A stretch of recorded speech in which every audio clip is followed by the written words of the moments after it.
जय श्री हरि विष्णु। आप सभी को होली की हार्दिक शुभकामनाएं। हर साल बुराई पर अच्छाई की जीत की याद के रूप में फाल्गुन पूर्णिमा तिथि पर होलिका दहन किया जाता है और होली का यह पावन पर्व मनाया जाता है। फाल्गुन पूर्णिमा पर विष्णु और लक्ष्मी जी की पूजा व्रत करने का जितना महत्व है उतना ही महत्व इस दिन फाल्गुन पूर्णिमा की पौराणिक कथा का पाठ करने का है। मान्यता है कि कथा सुनने से यश, कीर्ति, धन धान्य और संतान सुख प्राप्त होता है तथा मरणोपरांत वैकुंठ धाम की प्राप्ति होती है। तो आइए हम सुनते हैं व्रत कथा, जो कि हिरण्यकश्यप और प्रहलाद जी से जुड़ी हुई है। प्राचीन कथा के अनुसार महर्षि कश्यप की पत्नी एवं दक्ष पुत्री दिति के गर्भ से हिरण्यकश्यप और हिरण्याक्ष का जन्म हुआ। दोनों ही महाबलशाली थे। फलस्वरूप देवताओं को पराजित करके दोनों भाइयों ने स्वर्ग पर अपना अधिकार कर लिया। उनके अत्याचार से देवलोक में हाहाकार मच गया। भगवान विष्णु ने वराह अवतार लेकर हिरण्याक्ष का वध कर दिया। अपने भाई की मृत्यु से क्रुद्ध हिरण्यकश्यप भगवान विष्णु को अपना शत्रु मान बैठा और उनसे प्रतिशोध लेने के लिए भगवान ब्रह्मा की तपस्या करने लगा। उधर हिरण्यकश्यप की अनुपस्थिति में देवताओं ने दैत्यों पर आक्रमण कर दिया और स्वर्ग पर पुनः अपना अधिकार प्राप्त कर लिया। हिरण्यकश्यप की पत्नी कयाधु उस समय गर्भवती थी, जिसे देवराज इंद्र ने बंदी बना लिया। वो कयाधु को लेकर अमरावती जा रहे थे। तभी मार्ग में उन्हें देवर्षि नारद मिल गए। नारद जी इंद्र जी के साथ कयाधु को देखकर बोले, देवराज, आप इसे लेकर कहाँ जा रहे हैं? ये सुनकर इंद्र ने कहा, हे देवर्षि, कयाधु गर्भवती है। इसके गर्भ में हिरण्यकश्यप जैसे दुष्ट आत्मा का अंश है, जिसका वध करके मैं इसे छोड़ दूंगा। इस पर देवर्षि नारद बोले, इसके गर्भ में तो श्री नारायण का परम भक्त है, इसे छोड़ दो। इंद्र नारद मुनि की ये बात सुनकर देवराज ने कयाधु को छोड़ दिया। देवर्षि नारद हिरण्यकश्यप की पत्नी को अपने आश्रम में ले आए और बोले, बेटी, जब तक हिरण्यकश्यप की तपस्या पूरी नहीं हो जाती तुम निश्चित होकर यहाँ रहो। तब से कयाधु देवर्षि नारद के आश्रम में रहने लगी और उनके दिव्य प्रवचनों का रसपान भी करती रही, जिसका गर्भ में पल रहे शिशु पर भी बहुत गहरा प्रभाव हुआ। जब समय आया तो कयाधु ने एक पुत्र को जन्म दिया, जिसका नाम रखा गया प्रहलाद। इधर हिरण्यकश्यप की तपस्या जब पूरी हो गई तो ब्रह्मा जी ने प्रसन्न होकर उसे मनोवांछित वरदान दिया, जिसके पश्चात वो अपने राज्य वापस लौट आया। कयाधु भी प्रहलाद को लेकर अपने पति के पास चली आई। प्रहलाद जब थोड़े बड़े हुए तो एक श्रेष्ठ गुरु के मार्गदर्शन में उनकी शिक्षा का प्रबंध किया गया। एक दिन जब हिरण्यकश्यप अपने समस्त मंत्रियों के साथ बैठे हुए थे, तभी प्रहलाद अपने गुरु के साथ वहां आए और पिता को कृतज्ञता पूर्वक प्रणाम किया। ये देखकर हिरण्यकश्यप अति प्रसन्न हुआ और बोला, वत्स प्रहलाद, तुमने अब तक की शिक्षा के दौरान कौन सी सबसे अच्छी बात सीखी है, मुझे बताओ। ये सुनकर प्रहलाद ने कहा, पिताश्री, मैंने अब तक जो सबसे अच्छी बात सीखी है वो ये है कि जो आदि, मध्य और अंत से रहित अजन्मा है, इस जगत के पालनहार हैं, दीन दुखियों के स्वामी हैं, उन श्री हरि को मैं बारंबार प्रणाम करता हूँ। ये बात सुनकर हिरण्यकश्यप क्रोध से लाल हो उठा। उसने प्रहलाद के गुरु पर चीखते हुए कहा, अरे मूर्ख ब्राह्मण, तूने मेरे इस बालक को मेरे परम शत्रु का गुणगान करने की शिक्षा क्यों दी? प्रहलाद के गुरु ने कहा, दैत्यराज, आप क्रोध त्याग दें। ये बातें मैंने आपके पुत्र को नहीं सिखाई। ये सुनकर हिरण्यकश्यप आश्चर्यचकित हो गया और बोला, पुत्र, बताओ, तुम्हें ये उपदेश, ये शिक्षा किसने दी है? प्रहलाद बोले, हृदय में स्थित भगवान विष्णु ही तो संपूर्ण संसार के उपदेशक हैं। उनके अतिरिक्त कोई किसी को कुछ नहीं सिखा सकता। ये सुनकर हिरण्यकश्यप क्रोध से पागल हो उठा और बोला, अरे मूर्ख, मेरे सामने ये विष्णु कौन है? तू क्यों बार बार उस दुष्ट का नाम ले रहे हो?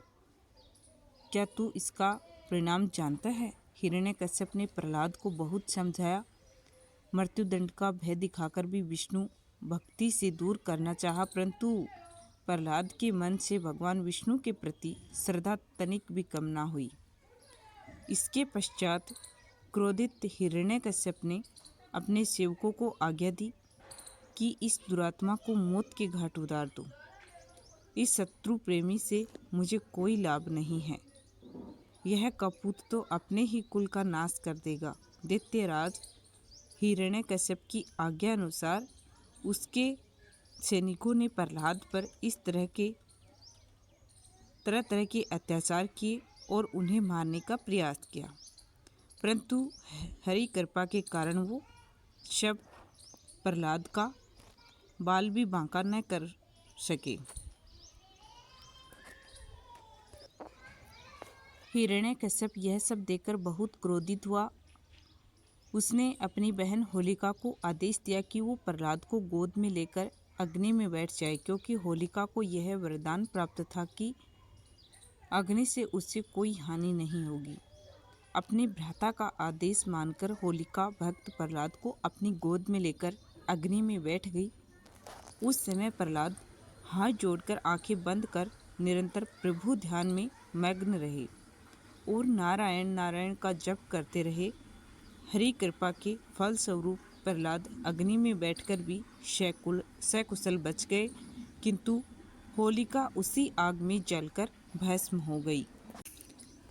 इसी घटना की स्मृति में हर वर्ष फाल्गुन पूर्णिमा को होलिका दहन किया जाता है, जो यह दर्शाते हैं कि सत्य और भक्ति की सदा विजय होती है। अहंकार और अधर्म का अंत निश्चित है। अब सुनिए 32 पूर्णमासी व्रत की कथा। द्वापर युग में एक समय की बात है कि यशोदा जी ने श्री कृष्ण से कहा, हे कृष्ण, तुम सारे संसार के उत्पन्न करता, पोषण और संहार करता हो। आज कोई ऐसा व्रत मुझसे कहो जिसके करने से मृत्युलोक में स्त्रियों को विधवा होने का भय न रहे, तथा यह व्रत सभी मनुष्यों की मनोकामना पूर्ण करने वाला हो। श्री कृष्ण कहने लगे, हे माता, तुमने अति सुंदर प्रश्न किया है। मैं तुमसे ऐसे ही व्रत को सविस्तार कहता हूँ। सौभाग्य की प्राप्ति के लिए स्त्रियों को 32 पूर्णमासियों का व्रत करना चाहिए।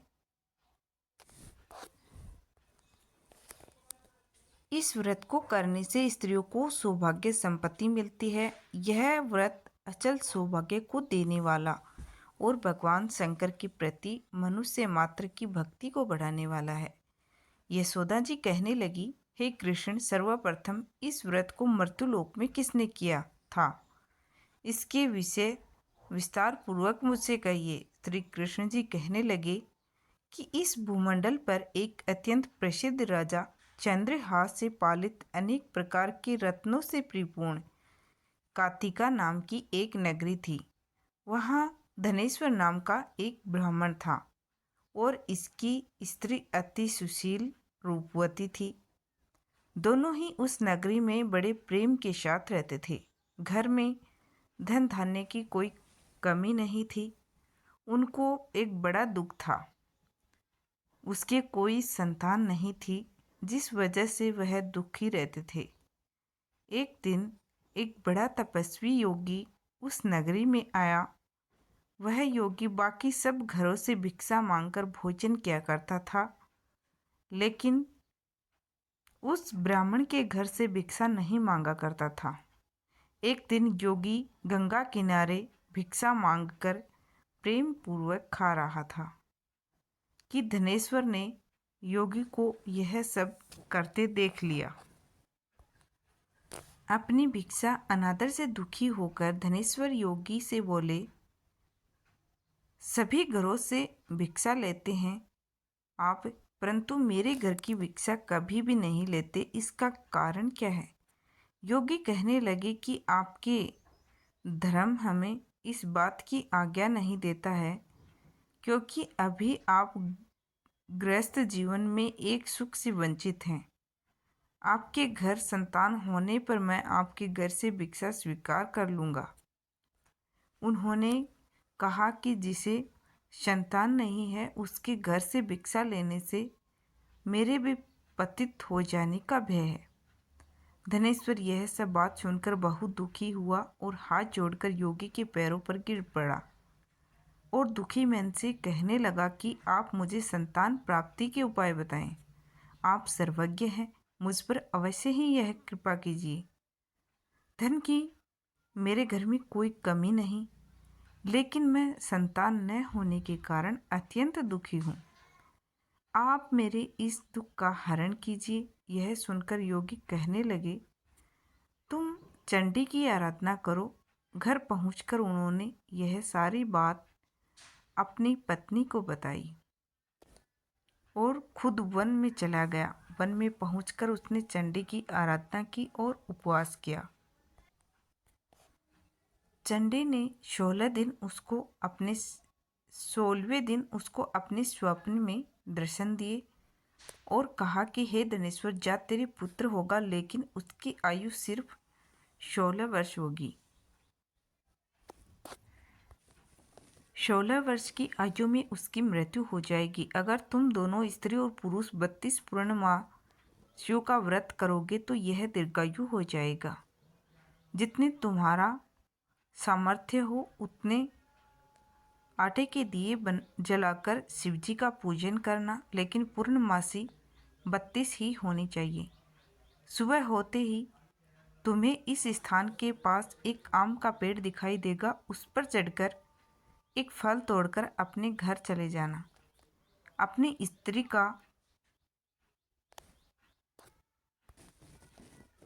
स्त्री को इस बारे में बताना। सुबह स्नान करने के बाद वह स्वस्थ होकर शंकर जी का ध्यान करके उस फल को खा ले। तब शंकर भगवान की कृपा से उसको गर्भ हो जाएगा। जब ब्राह्मण सुबह उठा तो उसे उस स्थान पर आम का पेड़ दिखाई दिया और वह उससे फल तोड़ने के लिए चढ़ा, लेकिन वह पेड़ पर चढ़ नहीं पा रहा था। यह देखकर उसे बड़ी चिंता हुई। उसने भगवान गणेश जी की उपासना की और कहा, हे दयानिधि, अपने भक्तों के विघ्नों का नाश करके उनके मंगल कार्य को करने वाले, दुष्ट का नाश करने वाले, रिद्धि सिद्धि देने वाले, आप मुझे इतना बल दें कि मैं अपनी मनोकामना पूरी कर सकूं। इसके बाद वह पेड़ से फल तोड़कर अपनी पत्नी के पास पहुंचा। उसकी पत्नी ने अपने पति के कहे अनुसार इस फल को खा लिया और वह गर्भवती हो गई। देवी की कृपा से उसे बहुत ही सुंदर पुत्र पैदा हुआ। उसका नाम उन्होंने देवीदास रखा। माता पिता के हर्ष और शोक के साथ वह बाल बढ़ने लगा।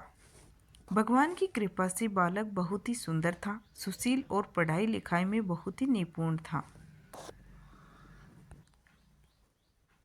दुर्गा जी के कथानुसार उसकी माता से 32 पूर्णमासी का व्रत रखा।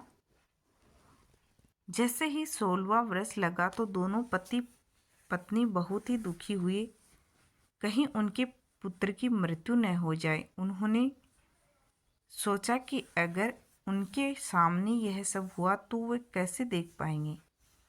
तभी उन्होंने देवीदास के मामा को बुलाया और 1 वर्ष के लिए देवीदास को काशी में पढ़ने के लिए भेज दिया। 1 वर्ष के बाद उसे वापस लेकर आ जाना। देवीदास अपने मामा के साथ एक घोड़े पर सवार होकर चल दिया। उसके मामा को भी यह बात पता नहीं थी। दोनों पति पत्नी ने 32 पूर्णमासी का व्रत पूरा किया।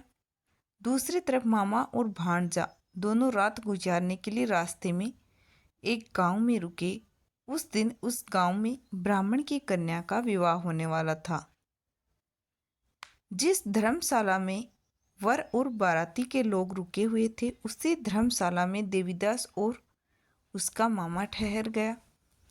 उधर उस कन्या को तेल आदि चढ़ाने के बाद जब लग्न का समय आया तो वर की तबीयत खराब हो गई।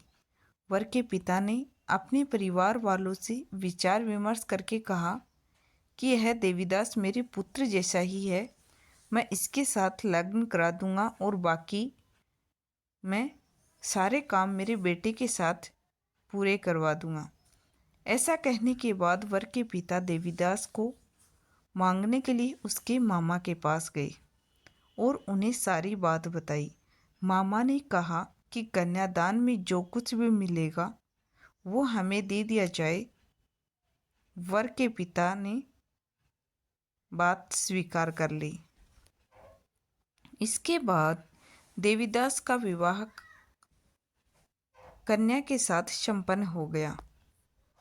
इसके बाद वह अपनी पत्नी के साथ भोजन न कर सका और मन में विचार करने लगा कि न जाने यह किसकी पत्नी होगी। यह सोचकर उसकी आंखों में आंसू आ गए। तब वधू ने पूछा कि क्या बात है, आप उदास क्यों हैं? तब उसने सारी बातें पत्नी को बता दी। तब कन्या कहने लगी, यह ब्रह्म विवाद के विपरीत है। आप ही मेरे पति हैं, मैं आपकी ही पत्नी रहूंगी, किसी अन्य की कभी नहीं। तब देवीदास ने कहा, ऐसा मत करिए, क्योंकि मेरी आयु बहुत कम है। मेरे बाद आपका क्या होगा? लेकिन उसकी पत्नी नहीं मानी और बोली, स्वामी आप भोजन कीजिए।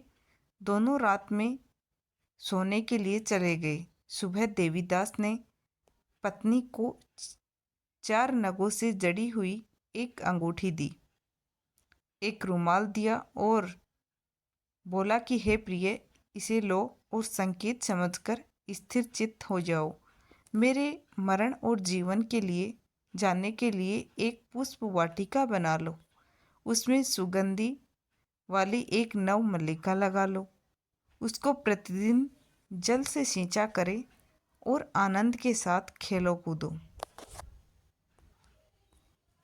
जिस समय और जिस दिन मेरा प्राणांत होगा उस दिन यह फूल सूख जाएंगे। जब यह फिर से हरे हो जाएं तो जान लेना मैं जीवित हूँ। यह समझाकर वह वहाँ से चला गया। इसके बाद जब वर और बाकी बाराती मंडप में आए तो कन्या ने उसे देखकर कहा कि ये मेरा पति नहीं है। मेरे पति वह है जिसके साथ रात में विवाद हुआ है। इसके साथ मेरा विवाह नहीं हुआ है। अगर यह वही है तो यह बात बताई कि मैंने इसको क्या दिया है। साथ ही कन्यादान के समय आभूषण मिले उन्हें दिखाएं। कन्या की ये सारी बातें सुनकर वह कहने लगा कि मैं यह सब नहीं जानता। इसके बाद सारी बारात भी अपमानित होकर लौट गई। भगवान कृष्ण कहते हैं, हे माता, इस प्रकार देवीदास काशी चला गया। कुछ समय जब बीत गया तो एक सर्प उसको डसने के लिए वहां आया, लेकिन वह उसको काट नहीं पाया क्योंकि उसकी माता ने पहले ही 32 पूर्णिमा का व्रत कर लिए थे। इसके बाद खुद काल वहां पहुंचा भगवान की कृपा से। तभी वहां माता पार्वती और भगवान शिव आ गए। देवीदास को मूर्छित दशा में देखकर माता पार्वती ने भगवान शिव से प्रार्थना की कि महाराज, इस बालक की माता ने पहले ही 32 पूर्णिमा के व्रत कर लिए हैं, आप इसको प्राण दे। भगवान शिव ने माता पार्वती के कहने पर उसे प्राण दे दिए। उधर उसकी पत्नी उसके काल की प्रतीक्षा कर रही थी। उसकी पत्नी ने जाकर देखा कि पुष्प और पत्र दोनों ही नहीं हैं, तो उसको बहुत आश्चर्य हुआ और उसने देखा कि पुष्प वाटिका फिर से हरी हो गई। तो वह समझ गई कि उसका पति जिंदा हो गया। इसके बाद वह बहुत ही प्रसन्न होकर अपने पिता से कहने लगी कि मेरे पति जीवित हैं, उनको ढूंढिए। जब 16वां वर्ष व्यतीत हो गया तो देवीदास भी अपने मामा के साथ काशी चल दिया। इधर उसकी पत्नी के परिवार वाले उन्हें ढूंढने के लिए जा ही रहे थे कि उन्होंने देखा कि देवीदास और उसके मामा उधर ही आ रहे थे। उसको देखकर उनके ससुर बहुत प्रसन्न हुए और उन्हें अपने घर ले आए। वहाँ सारा नगर इकट्ठा हो गया और कन्या ने भी उसे पहचान लिया। देवीदास ने इसके बाद अपनी पत्नी और मामा को लेकर वहाँ से चल दिया। उसके ससुर ने भी उसे बहुत धन दहेज दिया। जब वह अपने घर की तरफ चल रहा था तो उसके माता पिता को लोगों ने खबर कर दी, तुम्हारा पुत्र देवीदास अपनी पत्नी और मामा के साथ आ रहा है। ऐसा समाचार सुनकर पहले तो उन्हें विश्वास नहीं हुआ, लेकिन जब देवीदास आया और उसने अपने माता पिता के पैर छुए तो देवीदास के माता पिता ने उनका माथा चूमा और दोनों को अपने सीने से लगा लिया। दोनों के आने की खुशी में धनेश्वर ने बहुत दान दक्षिणा ब्राह्मणों को दी। श्री कृष्ण कहने लगे कि इस तरह धनेश्वर को 32 पूर्णिमाओं व्रत के प्रभाव से संतान की प्राप्ति हुई। जो स्त्रियां इस व्रत को करती हैं वह जन्म जन्मांतर तक विधवा का दुख नहीं भोगती हैं और सदैव सौभाग्यवती रहती हैं। यही मेरा वचन है। यह व्रत संतान देने वाला और सभी मनोकामनाओं को पूरा करने वाला है। उम्मीद करती हूँ कि आपको फाल्गुन पूर्णिमा व्रत की ये कथा अच्छी लगी होगी। अच्छी लगी हो तो कमेंट बॉक्स में जय श्री हरि विष्णु लिखिएगा और व्रत विधि और कथा चैनल को सब्सक्राइब कर लीजिएगा।